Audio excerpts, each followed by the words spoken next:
ಚೀಚಿ ಅಂತ ಮಾತೇಕೆ? ಸಿರಿ ಸಂಪತ್ತಿನ ಸಾಗರದ ಅರಸರು ತಾವು. ದೇವರು ತಮಗೆ ಯಾವುದಕ್ಕೆ ಕೊರತೆ ಮಾಡಿದ್ದಾನೆ ಹೇಳಿ ನೋಡೋಣ. ಆಶಾ, ನೀನನ್ನುವುದೇನು ನಿಜ, ಆದರೆ ಸತ್ಯ ಸಂಗತಿಯನ್ನು ನಿನ್ನೆದರು ಬೆಕ್ಕರಿಸಿದರೆ ನೀನು ನಿಜವಾಗಿಯೂ ಆಶ್ಚರ್ಯ ಪಡುವೆ.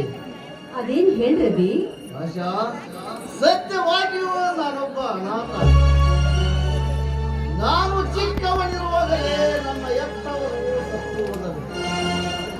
ಮಗುವಾಗಿದ್ದ ನಾನು ಮನೆ ತಿರುದುಣ್ಣುವುದ ಕಂಡು ಕರುಣೆಗೊಂಡು ಸಾಕಿ ಸಲುವಿದರು ದಯಾನಂದನ ತಾಯಿಯವರು.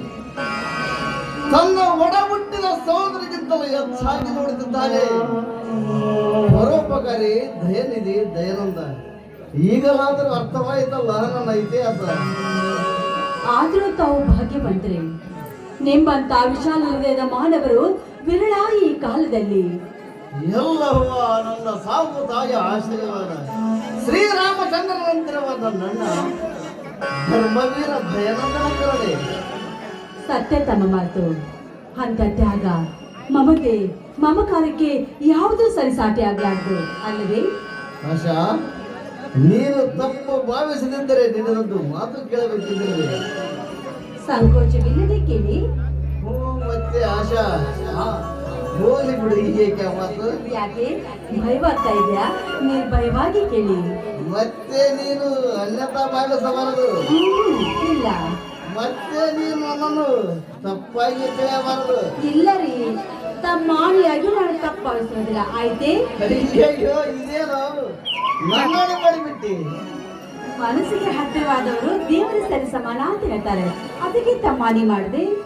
ಅಂತೂ ನಾವು ನಿನ್ನ ಮನಸ್ಸಿಗೆ ಹತ್ತಿರವಾದ ವ್ಯಕ್ತಿ ಅನ್ನಂತಾಯ್ತು. ಅಂತ ಮನುಷ್ಯ ತನ್ನ ವಯಸ್ಸಿಗೆ ಅನುಗುಣವಾಗಿ ಮನದಲ್ಲಿ ಏನೇನು ಆಶೆ ಗೊಬ್ಬರ ಕೊಟ್ಟಿರ್ತಾನೆ. ಆಶೆ ಆಕಾಂಕ್ಷಗಳ ದೊಡ್ಡ ಬರೆಯನ್ನೇ ಓದ್ತಿರ್ತಾನಲ್ಲವೇ? ಕರೆಕ್ಟ್ ತಮ್ಮ ಮಾತು. ಹಾಗೇನಾದರೂ ನಿನಗೂ ಕೂಡ ಆಶೆ ಆಕಾಂಕ್ಷೆಗಳು ಇರಬಹುದಲ್ಲ? ಸಾಕಷ್ಟು ಬಯಕೆಗಳು ಮನೆ ಮಾಡಿಕೊಂಡಿವೆ. ಬಡವರ ಬಯಕೆಗಳು ಚಿಗುರುವಾಗಲೇ ಪಾಡಿ ಬಸಬಳಿದು ಬೆಂದು ಹೋಗುವುದರಲ್ಲಿ ಯಾವ ಸಂದೇಹವೂ ಇಲ್ಲ. ಅದಕ್ಕಾಗಿ ತಮ್ಮ ಬಯಕೆಯ ಬಳ್ಳಿಗೆ ನನ್ನಂತವರ ಪವಿತ್ರತೆ ನೀರನ್ನು ಬೆಳೆಸಲು ಸಿದ್ಧರಾದರೆ ನಾನೇ ಭಾಗ್ಯವತಿ ಎಂದು ಭಾವಿಸಿದೆ.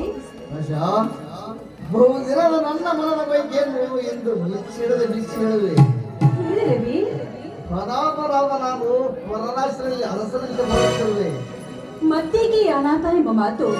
ನೇರ ವಿಷಯಕ್ಕೆ ಬನ್ನಿ. ಆಶಾ,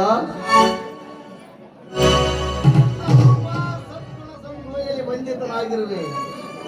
ನೀ ನನ್ನ ಬಾಳ ಸಂಗಾತಿ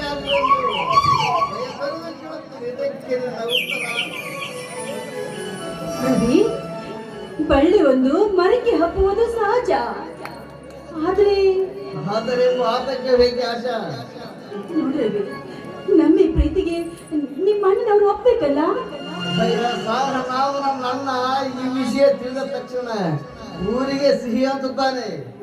ನೋಡಿ ರವಿ, ನಾನೊಬ್ಳು ನಿರ್ಮತ ಶಿಕ್ಷಕನ ಮಗಳು. ನಮ್ಮ ಆರ್ಥಿಕ ಪರಿಸ್ಥಿತಿ ಅಂತ ನಮಗೆ ಗೊತ್ತಿದ್ದ ವಿಷಯವೇ. ಆದ್ರೂ ಈ ಬಡವಿಯ ಬಹಳ ಬಳ್ಳಿಗೆ ಆತರದ ಮರವಾಗಿ ನಿಲ್ಲಲು ನೀವು ಮನಸ್ಸು ಮಾಡಿರುವಿರಿ ಎಂದಾಗ ಮುಂದೆ ಇದರಿಂದ ತೊಂದರೆ ಆಗ್ಬಹುದೇನೋ ಅಂತ ನನ್ನ ಅನಿಸಿಕೆ.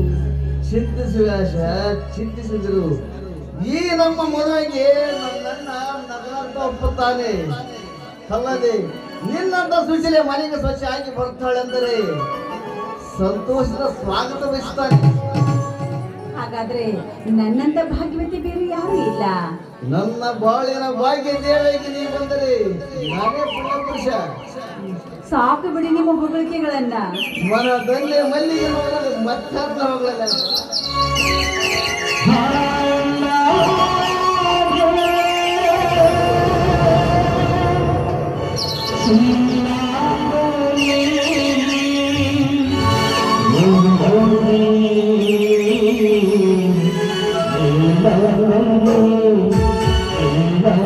Oh